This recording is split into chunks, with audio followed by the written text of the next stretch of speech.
అందరికీ అయ్యా ఈ 5వ అధ్యాయంలో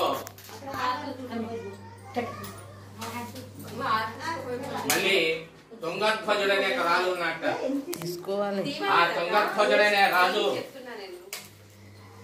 100 మంది కొడుకులతో చక్కగా రాజ్య పరిపాలన చేస్తూ ప్రజల్ని కన్నబిడ్డలుగా చూసుకుంటూ చక్కగా పని పాటలు చేసుకున్న వాళ్ళందరికీ కూడా ఆ పనిని చూపిస్తూ రాజ్యాన్ని సకల సౌభాగ్యవంతంగా పరిపాలిస్తున్నట్ట తుంగధ్వజుడనే రాజు. అలా పరిపాలిస్తుండగా ఒక రోజు ఈయన వేటకు వెళ్ళాట. వేటకు వెళ్ళి అక్కడంతా వేటాడుతూ ఈ వేటతో అలసట కలిగి ఒక మర్రి వృక్షం కింద కూర్చున్నట్ట. అదే సమయంలో ఆవులు మేపుకునే వారు గొర్రెలు కూడా ఆవులు మేపుతూ రోజు కూడా సత్యనారాయణ స్వామి వ్రతం చేస్తూ వచ్చే బాటసాలకి ప్రసాదం ఇస్తూ వాళ్ళు కూడా తింటూ ఆ ఆవులు కాసే కాపర్లు చేస్తున్నారట. ఈరోజు అలాగే ఒక రోజు సాక్షాత్తు చక్రవర్తి గారే ఆ అడవికి రాగానే వీళ్ళ చాలా సంతోషం చెంది ఆ చేసిన వ్రతం యొక్క ప్రసాదాన్ని తీసుకువచ్చి ఈ రాజుగారి దగ్గర పెట్టారు.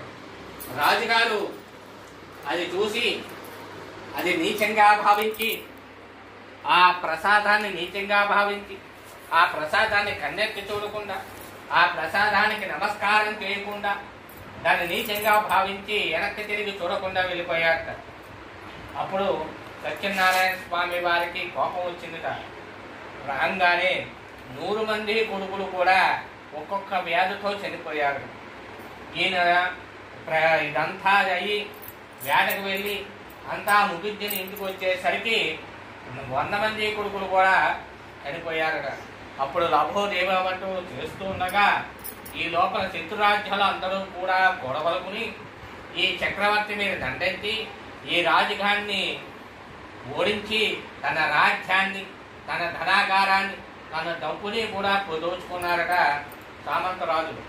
అప్పుడు ఎందువల్ల ఇలా జరిగిందని ఆలోచిస్తుండగా ఓహో ఆ రోజు గొర్రెలు ఇచ్చిన దాన్ని నీచంగా భావించి నేను ప్రసాదం తీసుకొనడం మరిచిపోయాను కనుక నాకు తగిన శాస్త్రే జరిగిందని చెప్పి మరలా వాళ్ళు వెతుక్కుంటూ వెళ్ళి ఆ రాజుగారు వాళ్ళని బతిమాలి మళ్ళీ సత్యనారాయణ స్వామి వ్రతం చేసి మరలా ప్రసాదం పుచ్చుకుని అప్పుడు ఆయన్ని వేడుకున్నారట సత్యనారాయణ స్వామి వారిని.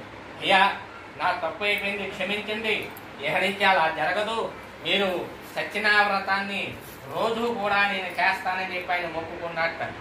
ఎప్పుడైతే రాజుగారు రోజు చేస్తానని మొక్కుకున్నారో ఆ రోజు 100 మంది కొడుకులు కూడా స్వర్గలోకాన్ని నుంచి కిందకు వచ్చి ఆ శత్రురాజ్యాలందరినీ కూడా జయించి తన రాజ్యాన్ని తన చేజెక్కుకున్నట్ట ఈ రాజుగారు.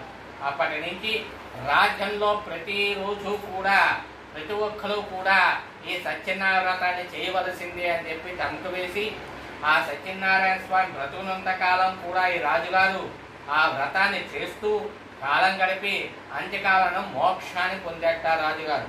కనుక మనం కూడా ఈ సత్యనారాయణ స్వామి వారి వ్రతం వల్ల మనకి మోక్షం కలగాలి, మనకి కూడా కుటుంబ సభ్యుల నుంచి కుటుంబ సమస్యల నుంచి కూడా మనం విముక్తి పొందాలని చెప్తూ ఈ సత్యనారాయణ స్వామి వ్రతాన్ని ముగిస్తూ ఇంతటితో సమాప్తము అని శిక్షణమ్మ లేచి ఉంటుంది. లేచి నుంచి కాయ కొట్టండి, కాయ కొట్టి ప్రసాదం ఇవ్వండి.